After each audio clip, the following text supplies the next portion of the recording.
भाजपने दादांचा वापर करून घेतला, पवार कुटुंबात फूट पाडली असं धंगेकर म्हणतात. भाजपने अजितदादांचे हात बांधले आहेत असं रवींद्र धंगेकर यांनी म्हटलंय. दादांनी आयुक्तांची बदली नाही तर त्यावर कारवाई केली असती. पवार कधी पडले नाही, पण एक पवार पडणार याचं दुःख आहे असं धंगेकर म्हणतात. काय सांगाल अजितदादांनी तुम्हाला आता या ठिकाणी आव्हान दिले की जे पुरावे जे आहेत ते सादर करा, अन्यथा आरोप करू नका.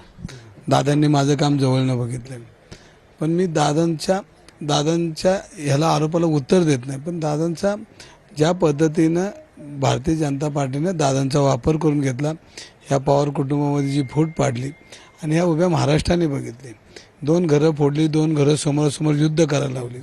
हे सगळं बघता दादाचे हातपाय ह्या भारतीय जनता पार्टीने बांधलेले आहेत आणि बांधून दादांना आता पळ म्हणणार तर दादा पळणार कसे?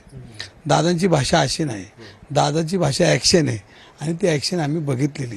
ते असे म्हणले असते, हे कमिशनर आहे ना, ह्याची बदली करा नाही तर ह्याच्यावर काहीतरी कारवाई करा, हे दादांचे वाक्य. आज दादा एवढं गुळगुळीत बोलतात ते दादांच्या तोंडात शोभत नाही, कारण आम्ही दादांना असं बघितलंच नाही.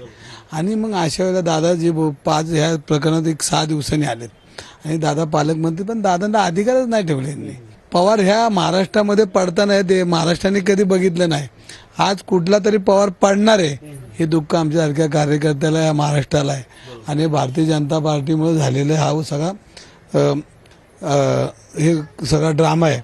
आणि ज्या पद्धतीने दादांना नेलं, दादांना कुठले अधिकार नाहीत, दादांना कुठल्या या गोष्टीमध्ये दादांना विचारत नाहीत, दादाचं डिसिजन घेत नाहीत. पण दादांना कितपत पावर या शासनामध्ये ह्या पालकमंत्र्यामध्ये ह्याच्यामध्ये माझ्या मनात शंका आहे. Cameraman Abhijit sir, Ranjit Jadhav, TV9 Marathi, Pune.